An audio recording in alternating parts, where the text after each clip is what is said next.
Now, basically what they're trying to do is, if anything was got wrong by VAR or the referees or both sets of groups, then we look at it and we think, hands up, that was wrong. But it's fair to say, Danny, the vast majority, since VAR was introduced, the vast majority of decisions have been right.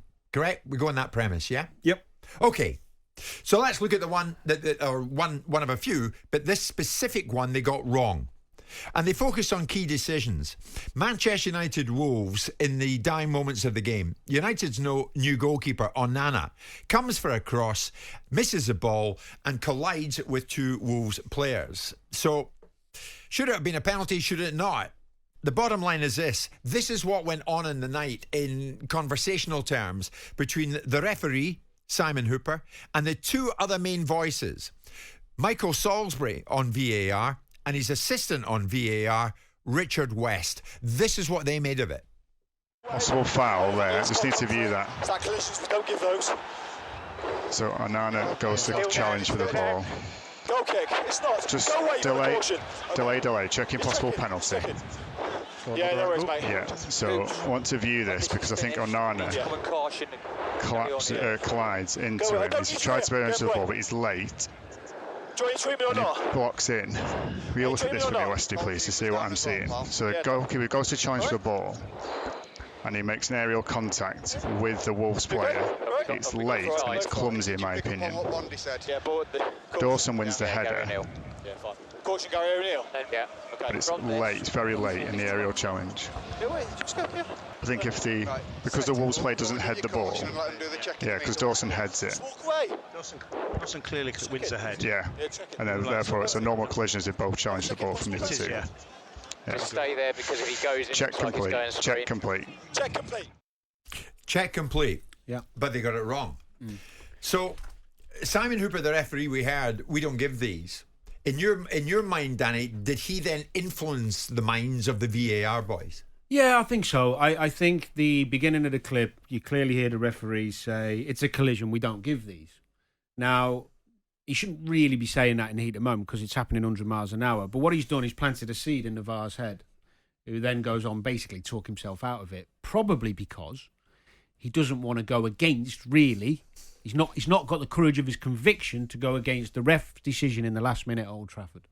And a bit what Mike Dean was saying on Simon's pod, and probably articulating the wrong way, there's a human nature that comes. It's human nature, which I completely get, to protect your own a little bit, because he didn't want to be saying, and then he got his wording. Actually, this is the VAR.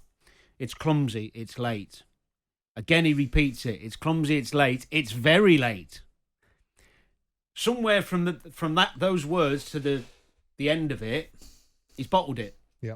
But the seed had been planted by the ref for some reason in the game, saying that's a collision. We don't give those. See, the value of this show, insofar as it's valuable, is that if you've got somebody sitting, if you had Danny Murphy set opposite Howard Webb, the first thing out of your mouth would be, didn't the on-field referee influence the VAR? Shouldn't the VAR have their own mind? Are you going to fix that particular cultural problem where people have the courage of the convictions? Correct, and that's what I wanted to hear last night. Comes value. Well, Right. there's absolutely. I wanted to hear that last night. So there's no doubt Howard, being the bright guy he is, would have said to this referee the day after, 2 days after, whenever, look, you can't be saying we don't give those. It's you're planting a seed. He would have said that. It's so obvious to me when I heard it. I'm amazed I haven't heard it before. But you just said it's human nature.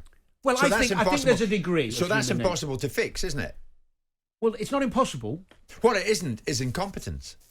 Well, you can word it how you want. It's human nature. You can phrase it how you want to It's get in to get a life, rise. We but all make a mistake. Top industrialists make mistakes. It's Doctors irrelevant. make mistakes. They're not- Lawyers make mistakes. We all These make guys on mistakes. that precise time in that match made a mistake.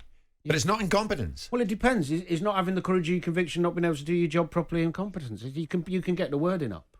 Does it mean you're permanently incompetent? Probably Are not. you saying Can you that improve? They weren't brave enough in the VAR chart. That's what you're saying, or are you? They weren't brave enough. Yeah, he didn't have the courage of his conviction. Is Yeah. a lack of bravery. No, Simon, take it from us. Go and look at that. Go and look at the screen. Correct. Because he believed it, didn't he? You could hear him. He believed it at first, and then he talked himself out of it. Probably with that seed that's been planted. Now, somebody who's competent, I think, if you want to keep using the word, somebody who's competent, Braver. braver, somebody who's How do you make them braver? Well, you keep working with them and hope that they improve, and if they don't, then they go. So I agree that this whole process is in its infancy. You accept that? Yeah, and the other bit I accept is them sitting in their four walls going through that and trying to improve, which I'm sure Howard is. And we are talking about only... Since the season's begun, Jim, we're talking about 3 decisions where 99.9% of the people are saying we all agree it was wrong. So we are talking about a tiny, only a few. Yeah. So those 3, and we're sticking on the Wolves one, are rare examples of poor skill set. Let's put it that way. And if they are continual perpetrators of that, or that's the wrong word, repeat offenders of those ridiculously bad decisions, then by the end of the season, you're going to know. Well, this is the leadership criteria that you're asking Howard Webb to bridge the gap. There's been a vacuum of leadership, in my view, in terms of the way that referees... There is a desire to make the on-pitch referee have more authority. That has to be countermanded with the reality of what VAR is there for in the first place. You can't give the on-field referee more authority by compromising your view in the VAR truck, because that's not the purpose of VAR. So he's got to get that balance right. So you've got to get the culture, because there was always this theory, Danny Kenny used to say to me about this conspiracy theory about the VAR guys they don't really want VAR, so they do it in a certain way to be able to find a way to get rid of VAR. I never really quite understood that, but Danny had his reasons for it.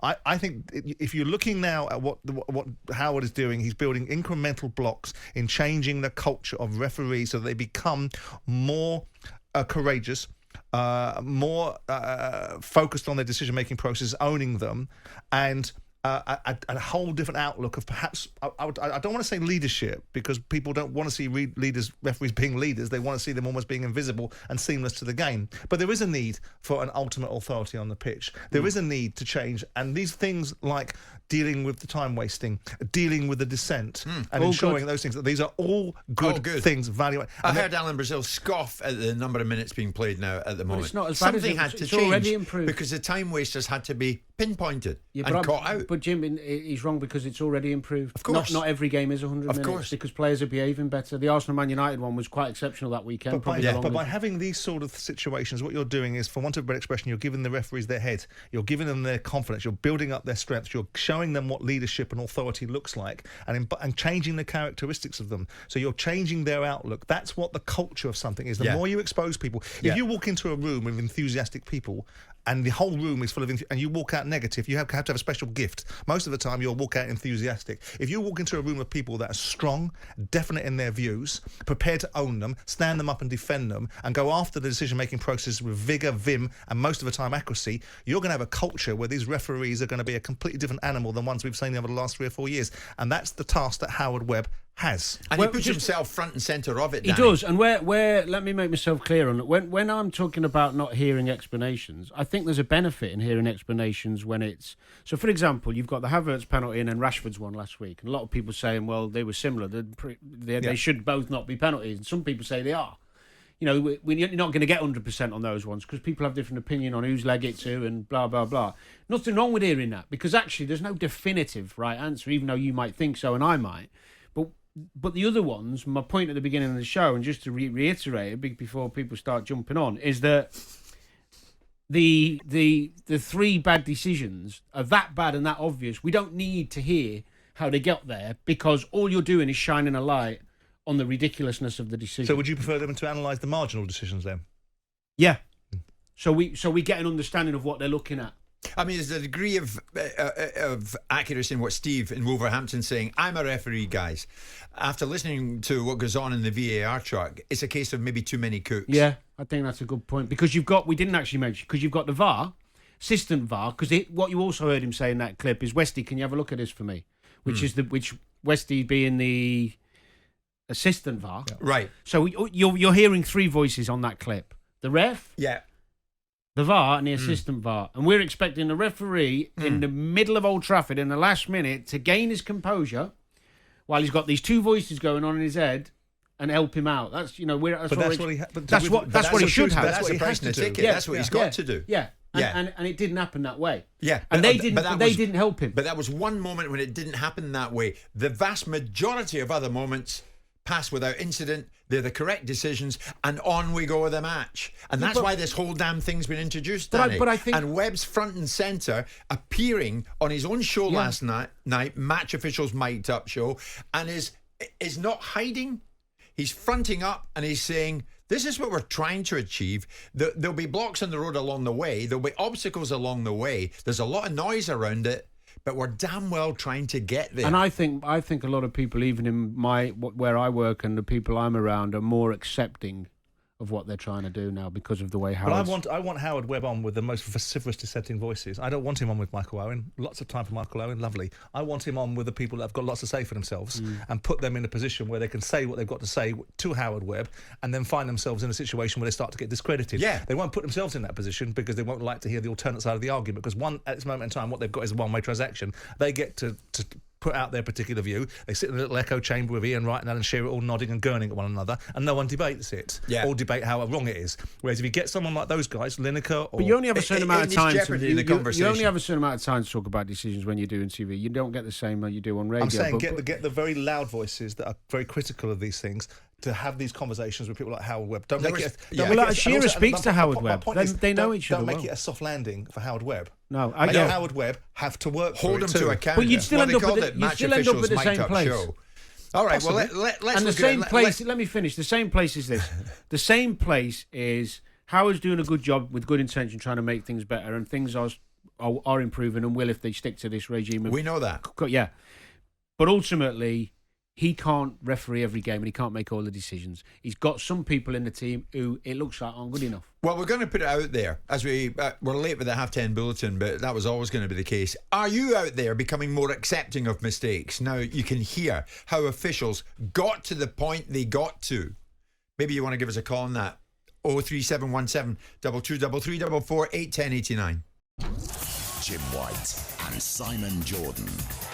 Monday to Friday mornings from 10 on AM, on DAB, via the talkSPORT app and on your smart speaker.